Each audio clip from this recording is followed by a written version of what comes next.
E aí, povo de Deus, sejam todos bem-vindos ao canal. E no vídeo de hoje nós iremos aí ler, como de costume, né? No livro de 2 Crônicas, capítulo 33, aliás, 34 e 35. O rei Josias acaba com a idolatria. Não é que não. Fala nossa.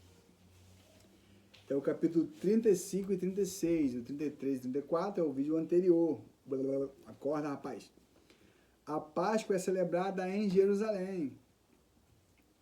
Então o rei Josias celebrou o sacrifício da Páscoa para Yahvé, o Senhor, em Jerusalém. E o cordeiro da Páscoa foi imolado no 14º dia do primeiro mês, né? Hoje em dia, aí, né, Lana, a gente comemora a Páscoa dando para as criançadas ovo de chocolate, bombom, barra de chocolate, mas não é isso. Aqui, ó, olha de novo. Josias celebrou a Páscoa, o sacrifício de Páscoa para Yahvé, o Senhor Deus, em Jerusalém. E o cordeiro da Páscoa foi imolado no 14º dia do primeiro mês. Imolado aí foi morto. Beleza? Ele designou os sacerdotes nos seus cargos e os motivou a servirem na casa de Yahvé, o templo do Senhor. E ordenou aos levitas que ensinassem a todo Israel e que estavam consagrados ao Senhor. Depositai a arca sagrada do templo que edificou Salomão, filho de Davi, rei de Israel. Já não tereis mais esta responsabilidade sobre os vossos ombros. Agora, pois, cultuai a Yahvé, o Senhor vosso Deus, e servi ao seu povo Israel. Preparai-vos segundo as vossas famílias, segundo as vossas turmas de serviços, conforme os preceitos de Davi, rei de Israel, e as prescrições de Salomão, seu filho.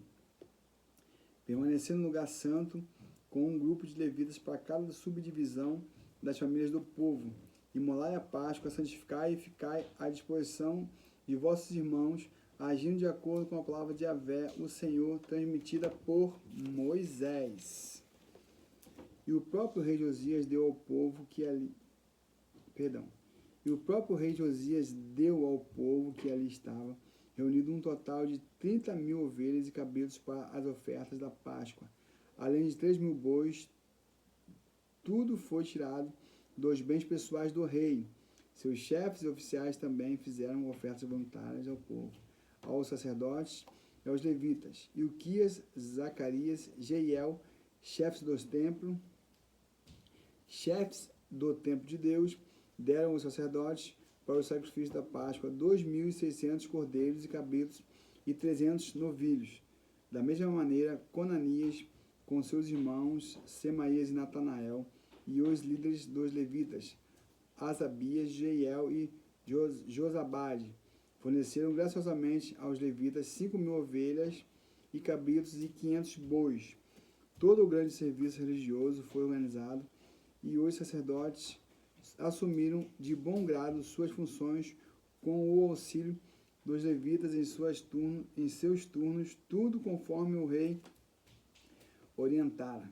Então sacrificaram os cordeiros da Páscoa e os sacerdotes aspergiram o sangue que recebiam das mãos dos levitas, que também retiravam a pele dos animais. Eles separaram os sacrifícios para os distribuírem ao povo, conforme os grupos das famílias do povo, a fim de que eles os oferecessem a Yahvé, o Senhor, segundo está escrito no livro de Moisés, e fizeram o mesmo com os novilhos. Assaram os cordeiros da Páscoa no fogo, segundo a prescrição, e cozinharam as ofertas sagradas em panelas, em caldeirões e em tachos, e rapidamente as repartiram entre todo o povo. Depois prepararam o que era necessário para si e para os sacerdotes, porquanto os sacerdotes, descendentes de Arão, se ocuparam até o pôr do sol em oferecer os sacrifícios e a gordura. Por isso, os levitas prepararam a parte deles e a 2 sacerdotes, descendentes de Arão. Os músicos e cantores, descendentes de Asaf, cantavam em suas posições, segundo o mandado de Davi e de Asaf, e de Amã e de Jedutom, vidente do rei, como também os porteiros a cada porta não necessitavam de se desviar do seu ministério, porquanto seus irmãos, os levitas, preparavam tudo quanto precisavam. Então você vê aí a união, né? Deste modo, portanto, se estabeleceu todo o serviço de Yahvé naquele dia para celebrar a Páscoa e oferecer holocausto sobre o altar do Senhor, de acordo com as orientações do rei Josias. Todos os filhos de Israel que estavam presentes celebraram a Páscoa naquele dia e durante 7 dias participaram da festa dos ázimos, pães sem fermento. A Páscoa não havia sido celebrada dessa maneira em Israel desde os dias do profeta Samuel, e nenhum dos reis de Israel havia organizado uma Páscoa como esta, como fez o rei Josias, com os sacerdotes, os levitas e os cooperadores, sacerdotes e os levitas, e a cooperação de todo Judá e Israel que ali se reuniram, que ali se reuniram com o objetivo com os habitantes de Jerusalém. Esta grande celebração da Páscoa foi realizada no 18º ano do reinado de Josias. 18º. Josias morre na batalha de Megido. Passados todos esses acontecimentos, havendo o rei Josias já restaurado o templo, subiu Neco, o rei do Egito, para guerrear nos campos de Carquemes, junto ao Eufrates, e Josias marchou para enfrentá-lo.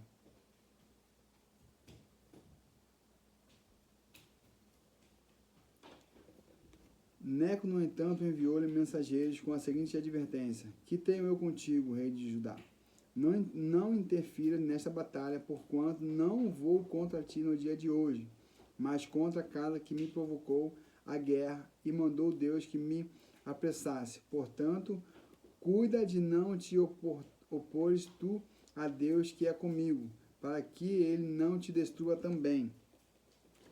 Contudo, Josias decidiu não voltar atrás e disfarçou-se para enfrentá-la na batalha. Josias não quis dar ouvido ao que Neco lhe comunicara por ordem de Deus, e foi combatê-lo na planície de Megido. Durante o embate, flecheiros atingiram o rei Josias, pelo que ordenou aos seus oficiais: tirai-me daqui, porquanto estou gravemente ferido. Seus servos o tiraram do seu carro de combate, levaram-no para um segundo carro e o transportaram as peças para Jerusalém, onde morreu. Ele foi sepultado nos túmulos dos seus antepassados, e todos os habitantes de Judá e de Jerusalém choraram por ele. Jeremias também compôs um poema de lamento em homenagem a Josias, e todos os músicos e cantores até nossos dias falam de Josias em suas composições. Tais obras se tornaram uma tradição em Israel e estão escritas na coletânea de Lamentações. Vou conferir lá em Lamentações de Jeremias. Quanto aos demais atos do rei Josias, suas muitas proezas e ações piedosas, de acordo com o que está escrito na Torá, a lei de Yahvé, o Senhor, e aos acontecimentos do reinado de Josias, tanto dos primeiros como nos últimos eventos, eis que estão todos escritos no livro da história dos reis de Judá. O rápido reinado de Jeoacás, capítulo 36. O povo da terra tomou Jeoacás, filho de Josias, e o proclamou rei em lugar de seu pai em Jerusalém. Jeoacás tinha 23 anos quando começou a governar e reinou 3 meses em Jerusalém. Porque o rei do Egito conseguiu destruí-lo em Jerusalém e condenou o povo de Judá a pagar um imposto equivalente a 3,5 toneladas de prata e 35 quilos de ouro. O rei do Egito designou Eliaquim, irmão de Jeoacás, rei sobre Judá e sobre Jerusalém, e mudou-lhe o nome para Joaquim. Entretanto, Neco aprisionou Jeoacás, irmão de Eliaquim, e o levou para o Egito. O reinado de Joaquim. Joaquim tinha 25 anos de idade quando começou a reinar e reinou 11 anos em Jerusalém. Ele fez o que é mal diante de Yahvé, o Senhor seu Deus. Então o rei da Babilônia, Nabucodonosor, o atacou e o fez cativo, preso a correntes, a fim de levá-lo para a Babilônia. Nabucodonosor tomou e levou também para a Babilônia uma parte do mobiliário da casa de Javé e o depositou em seu palácio. Os demais atos de Joaquim e todas as atitudes perversas que praticou, bem como todas as faltas pelas quais foi ocupado, estão registrados no livro dos reis de Israel e de Judá. E seu filho Joaquim passou a reinar em seu lugar. O reinado de Joaquim, rei de Judá. Tinha Joaquim 18 anos quando foi proclamado rei e governou apenas 3 meses e 10 dias em Jerusalém. Fez ele o que é detestável para o Senhor. O reinado de Zedequias em Judá. Na primavera, o rei Nabucodonosor mandou levá-lo para a Babilônia, junto com os objetos de valor retirados da casa de Javé, o Senhor, e proclamou Zedequias, tio de Joaquim, rei, sobre Judá e sobre Jerusalém. Zedequias tinha 21 anos de idade quando começou a reinar e governou durante 11 anos em Jerusalém. Ele também agiu de maneira reprovável para Javé, o Senhor, seu Deus, e não deu ouvidos, nem se humilhou diante do profeta Jeremias, que lhe aconselhava como porta-voz de Javé, o Senhor. Além disso, rebelou-se contra o rei Nabucodonosor, que tinha feito jurar por Deus. Mas mesmo assim, continuou teimoso e arrogante para não se arrepender dos seus atos e voltou a Javé, o Senhor, Deus de Israel.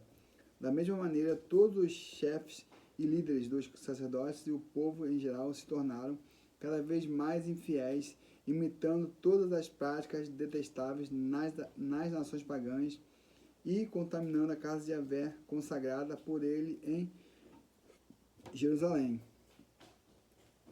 A queda de Jerusalém. Contudo, Javé, o Senhor Deus de seus antepassados, falou-lhe de muitas maneiras, insistindo em adverti-lo por meio de seus mensageiros, porquanto a sua compaixão desejava pousar seu povo e o lugar que escolhera para a habitação de seu nome.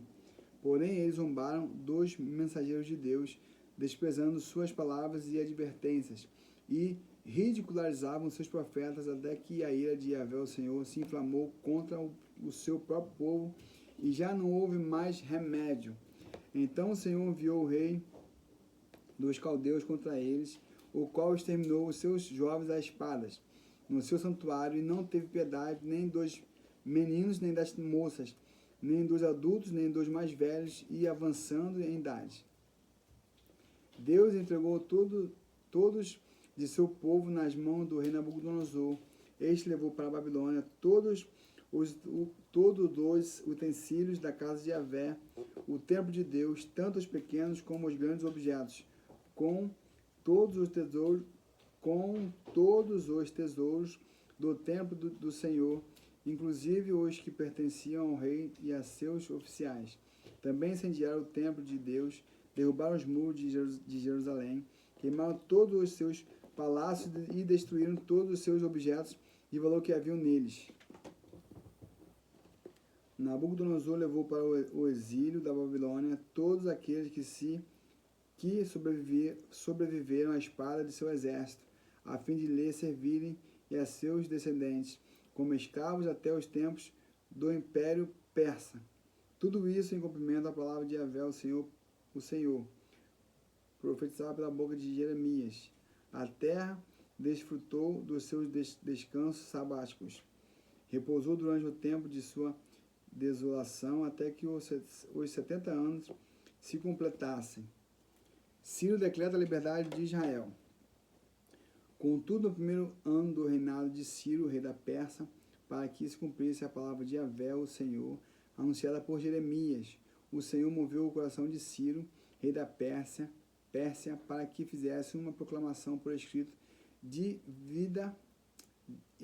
viva voz em todo o território do seu domínio, dizendo o seguinte: assim fala Ciro, rei da Pérsia: Javé, o Deus do universo, entregou em minhas mãos todos os reinos da terra. Ele me encarregou de construir para a sua pessoa um templo em Jerusalém, nas terras de Judá. Sendo assim, todo aquele que dentre vós pertence ao seu povo seja livre desde agora e parta para Jerusalém. Aqui Yahvé, o Senhor seu Deus, esteja com ele. E aqui nós finalizamos o capítulo 35 e o capítulo 36. Fiquem todos na paz. E esse vídeo aqui é o último vídeo de 2 Crônicas. No próximo vídeo nós iremos entrar aí no livro de Esdras. Também é algo muito interessante. Fiquem todos na paz e até o próximo vídeo. Paz!